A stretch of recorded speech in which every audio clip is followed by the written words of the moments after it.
Sister, sister, কি হয়েছে ওর? এমন করছে কেন?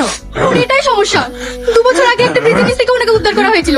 তারপর থেকে অনেক চিকিৎসা করার পরেও ওনাকে সুস্থ করা যায়। গতকাল রাত থেকে আরো বেশি হয়ে গেছে। Side please.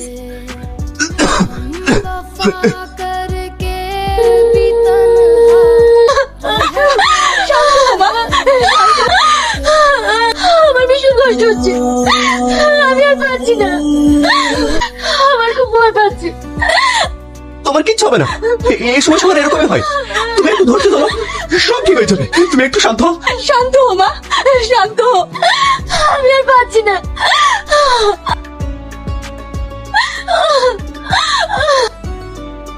সব ঠিক হয়ে যাবে, চিন্তা করো না।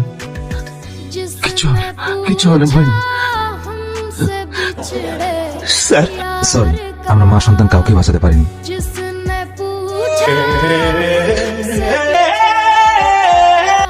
রিয়ার বেবি হয়েছে। খুব ভালো। আমিও বেবি নিতে চাই। তোমার মাথা খারাপ হয়েছে?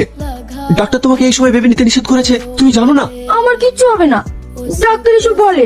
একদম না, আগে তুমি সুস্থ হও, তারপর ভাবা যাবে। না, আমি বেবি নেব। জেদ করে না সোনা, আগে তোমাকে সুস্থ হতে হবে, তারপরে সন্তান। কি হচ্ছে তোমার? খুব কষ্ট হচ্ছে?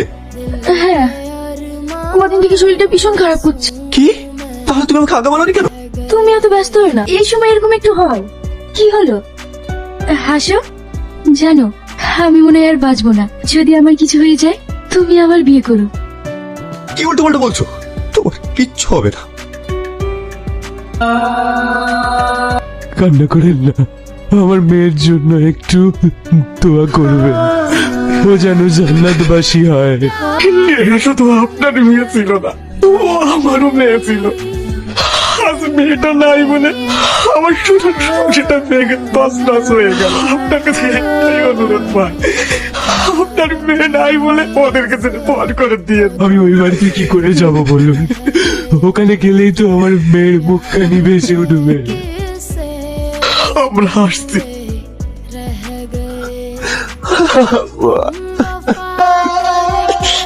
আসছি আব্বা, নিজের খেয়াল রাখবে, আর ওষুধ করে টাইম মতো খাবে। তুমিও নিজের যত্ন নিও।